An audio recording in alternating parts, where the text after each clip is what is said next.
Aïe aïe aïe, c'est vraiment pas facile de faire un top 10 des jeux les plus attendus pour 2018 quand tu sais pas ce qui s'en vient pour 2018. Oh, wow! Mais vous êtes qui, vous? Pierre-Louis du passé, Quoi? Raphaël Lacaille du futur. Vous venez du futur! Eh oui! Et cette chose... Ah, cette chose, c'est Hamilton Beach. Dis bonjour! Wow, le futur a l'air très intéressant. Et oui, et j'ai entendu ta détresse, Pierre-Louis. J'ai entendu ton morphonnage. L'idée de se morfondre? Oui, Oui, alors... on parle de ça beaucoup dans le futur, cher Pierre-Louis. Et aujourd'hui, je suis venu ici pour t'aider dans le top des jeux les plus attendus de 2018. Wow! Oui! Alors commençons sans plus tarder avec notre numéro 10! Est-ce que tu sais qu'est-ce qui sera en 10e place? Non, je sais pas. Mais je suis ici pour te surprendre et te rendre la tâche facile. Ok. Oui. Eh bien, c'est Stuffed Fable. Oh oui! Oui, ce fameux jeu, un peu jeu d'histoire, non pas dont vous êtes le héros, mais c'est comme C'est des histoire, aventures une dans un aventure. monde fantastique. C'est un jeu coopératif où on doit parcourir une aventure dans un grand livre qui est Ok. aussi le plateau de jeu à Ah la ouais? fois.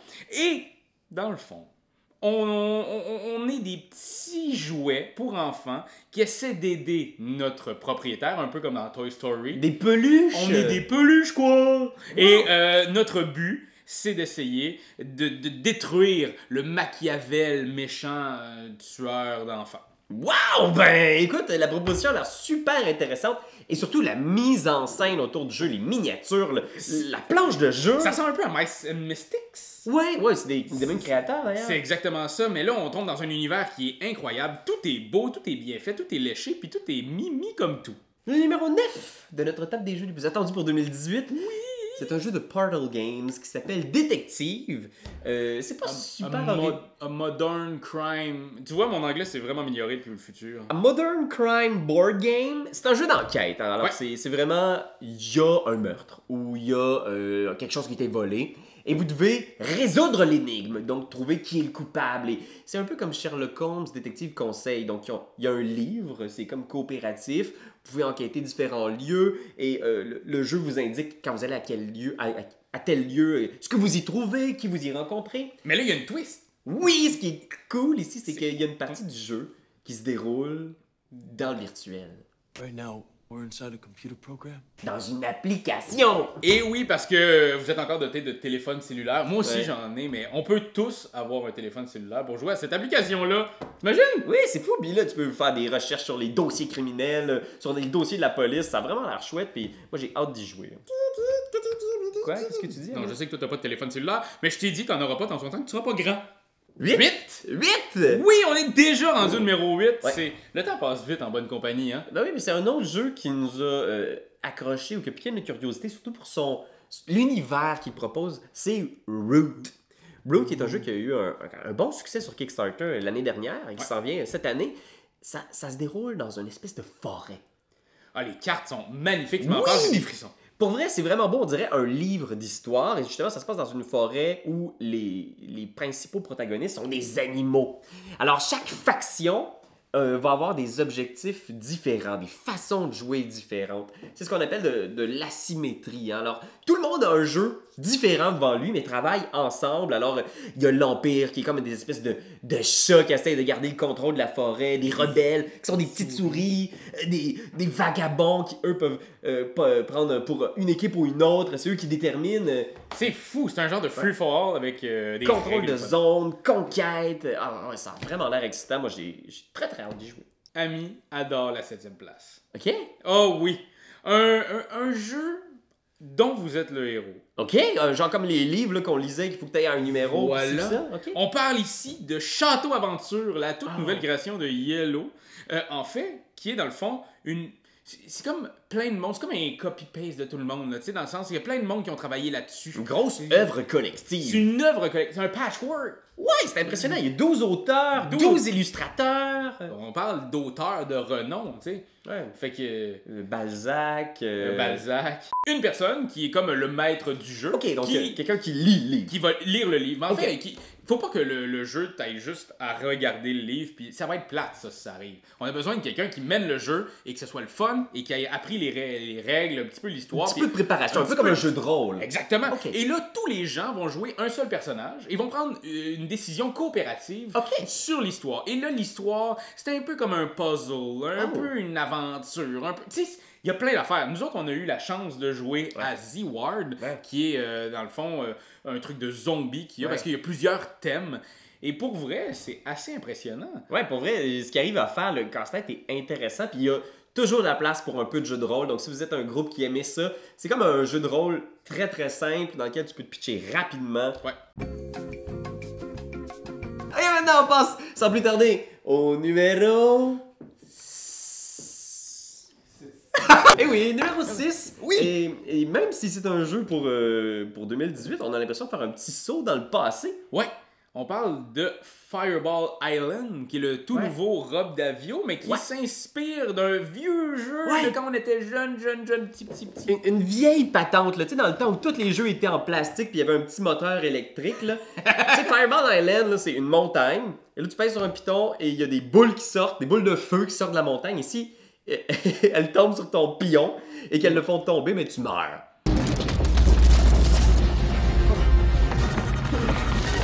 C'est vraiment une gamique, là, tu sais, une affaire là, des années 80. Ben, un peu comme Mousetrap, il y avait Ne réveille pas papa. Oui, tous ces Operation. jeux-là qui t'offrent un bon une semaine là, avant qu'ils cassent. Mais là, Rob Daviau, qui est le créateur de toute la franchise Legacy, qui est un auteur très en vue dans le monde du jeu en ce moment, revisite cette vieille Regan-là avec un point de vue moderne. Alors, il va rajouter à ça plusieurs éléments du jeu de société moderne. Alors, on va pousser ça vraiment plus loin. On en sait peu pour le moment, mais moi, je suis vraiment excité à l'idée, là, parce que je suis un grand nostalgique. Moi, j'aime HeroQuest, j'aime les vieux jeux, j'aime en trouver dans des ventes de garage. Alors, de voir ce regard moderne-là sur cet élément, ce vieux truc de nostalgie-là, ben moi, j'ai hâte de voir ce que ça va donner. Tant qu'il n'y amène pas un regard un peu comme dans Seafall, tu sais, de marde. Est-ce que ça va être une grande déception ou est-ce que ça va être le jeu de l'année? J'aurais tendance à dire que la vérité se trouve un peu entre les deux. Ça va sans doute être la déception de l'année. Annie, t'es quand même une grande fan de Bruno Catala. Wow, écoute, c'est quand même un show ici pour toute la famille, alors surveille ton langage, mais c'est quoi notre numéro 5? Notre numéro 5, c'est Imaginarium. Wow, ouais! T'imagines? Imaginarium, qui est le tout nouveau jeu de Bruno Catala et Florian Seyrex. Juste le thème, c'est impressionnant. On est dans une usine de rêve. OK. Il y a plein de machines de rêve qui brisent momentanément et ont besoin des ouvriers. OK. Et nous, on incarne ces ouvriers-là qui doivent réparer ces machines de rêve-là pour accumuler des points et devenir le plus grand machiniste de rêve de l'humanité. Non, mais c'est écœurant! La proposition est originale, puis pour vrai, le jeu est aussi magnifique. Là. C'est vraiment joli. Ouais. Les cartes sont belles, les figurines sont grosses de même, sont détaillées. On voit qu'il y a eu de l'amour dans ce jeu-là. On sent qu'on est comme des genres de médias. C'est fou! Ouais, l'univers est riche, mais en plus, avec un auteur comme Bruno Catala qui collabore au projet, c'est sûr que là, c'est intéressant. Bruno Catala qui a gagné le Spiel l'an dernier. Qui a gagné le Spiel. J'ai comme l'impression que Bruno Catala, au contraire de Rob Daviau, il fait que des bullseyes ces temps-ci. Tac, tac, tac. J'ai juste hâte qu'il vise un peu à côté puis qu'il vise mon cœur. Ah ouais, je suis très excité par le numéro 4 Oui, parce que c'est moi un aussi. jeu que ça fait longtemps qu'on parle de ce jeu-là. Ça fait longtemps, tu dis. Je m'en souviens même pas le jour où j'ai pas entendu parler de ce jeu-là. Mais c'est quoi? Je sais pas, je vois pas. C'est un jeu du passé qui nous revient de plein fouet en plein visage dans le futur, mes chers amis. Princess Jinx. Ah. Je dis ça, là, un jeu du passé qui arrive au présent, là, c'est que c'est un jeu que Roberto Fraga travaille dessus depuis plus de 2 décennies. 2 décennies. Fait genre 20 ans qu'il travaille là-dessus, pour ceux qui savent pas ce que ça veut dire une décennie. 20 ans qu'il travaille sur ce jeu-là. Et cette histoire-là... Il doit être vraiment vieux. Ce jeu-là est vieux, il est rabougri. Non, je parlais de Fraga. Ah, Fraga, il... Non, en fait, Fraga, c'est... J'aimerais être Fraga plus tard. c'est comme un gars qui a le cœur jeune. Ouais. Puis Mais il est flyé! Il est flyé! Puis on le voit dans ses jeux. C'est quoi ce jeu-là? Il se joue avec des miroirs. Exactement. Et en plus, l'histoire est impressionnante. Ok. C'est l'histoire. Tu sais, il a pas fait un jeu abstrait comme ça pour le fun de faire un jeu abstrait. Il a créé une histoire où est-ce que la princesse du côté adverse doit aller retrouver son amoureux de l'autre côté OK.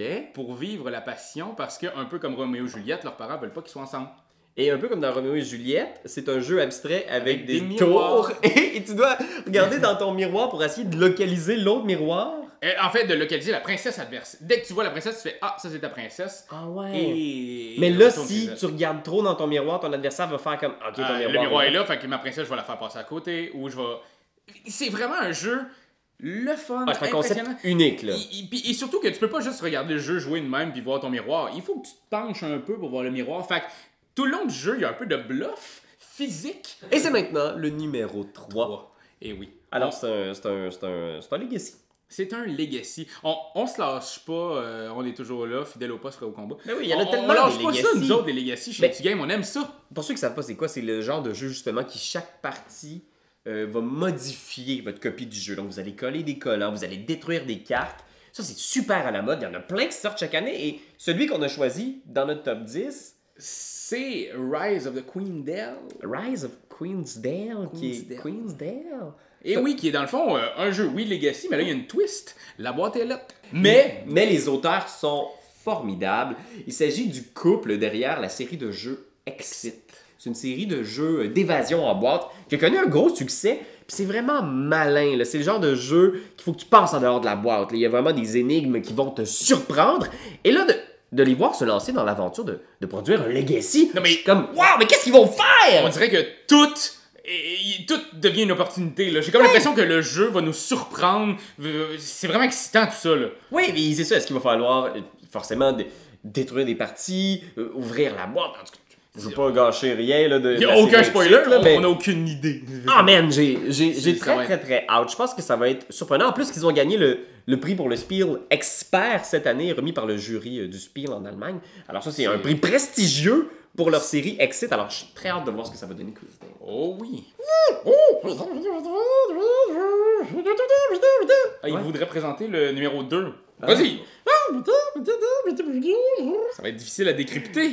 Ah, je vois! C'est ça. Il voulait nous jouer un petit tour pour qu'on parle de notre numéro 2 qui est Décrypto, le tout nouveau jeu du Scorpion masqué. Un jeu qu'on attend fermement. Là. Ben oui. C'est incroyable ce jeu-là. Un auteur québécois, un éditeur québécois. Nous, on a eu la chance d'y jouer. On a eu la chance de jouer au jeu et c'est un excellent jeu. C'est vraiment une belle trouvaille. Ça fait plus d'un an en fait qu'on voit tous Ouais. les processus, tout le processus de création qu'il y a eu ce jeu-là. On l'a vu, on a fait le premier test de proto. Ouais. Après ça, on est arrivé, on a vu à Cannes l'année passée, quand ils faisaient les soirées proto avec une énième version. Ouais. On l'a vu à Gen Con cet été, où est-ce que là, il nous arrivait avec un produit de plus en Mais plus je pense que final. c'est ça c'est touchant C'est de incroyable. voir la progression de ce jeu qui est un vrai bon jeu. Là. Tu sais, je veux dire, de le voir avancer puis de savoir que c'est des gens de chez nous, puis là, ils vont le présenter à Cannes et les gens en parlent déjà beaucoup. Je pense qu'ils vont en parler encore plus.